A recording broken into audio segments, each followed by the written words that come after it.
7 شہزادے اور ایک پیاری بہن زہرا تھی جو اپنی خوبصورت اور نیک دل فطرت کی وجہ سے پوری وادی میں مشہور تھی۔ شہزادہ ریماز اپنی طاقت اور بہادری کے لیے جانا جاتا تھا۔ وہ ہمیشہ میدان جنگ میں اپنے بھائیوں کا ساتھ دیتا اور اپنی بہادری کی داستانیں سناتا۔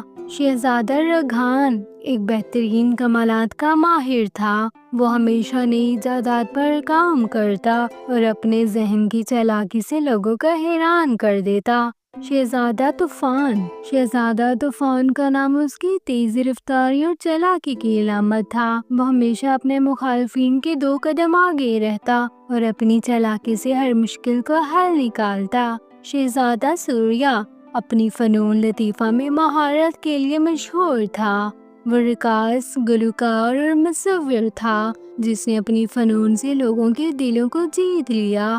شہزادہ نیر اپنی ایمانداری اور انصاف کے لیے جانا جاتا تھا۔ وہ ہمیشہ اپنی پختہ اصولوں کے ساتھ رہتا اور لوگوں کے مسائل حل کرتا۔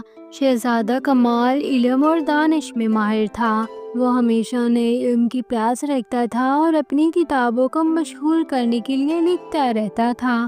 شہزادہ سجاد اپنی نرم دلی اور محبت کے لیے جانا جاتا تھا۔ اس کا دل محبت اور شفقت سے بھرا ہوا تھا اور وہ ہمیشہ دوسروں کی مدد کرنے کو تیار رہتا تھا۔ ایک دن اچانک وادی فیروزہ میں قحط کا آغاز ہو گیا۔ زراعت تباہ ہو گئی، پانی کی قلت ہو گئی اور لوگ بے حد پریشان ہونے لگے۔ بادشاہ سلیف نے اعلان کیا کہ جو بھی اپنی جان کی بڑی قربانی دے گا وادی میں خوشحالی واپس لائے گا۔ زہرا نے یہ اعلان سنا اور سوچا کہ اگر وہ اپنی جان کی قربانی دے دے تو شاید اس سے لوگوں کی مشکلات ختم ہو جائیں۔ وہ اپنے بھائیوں کے پاس گئی اور اپنی خواہش کا اظہار کیا۔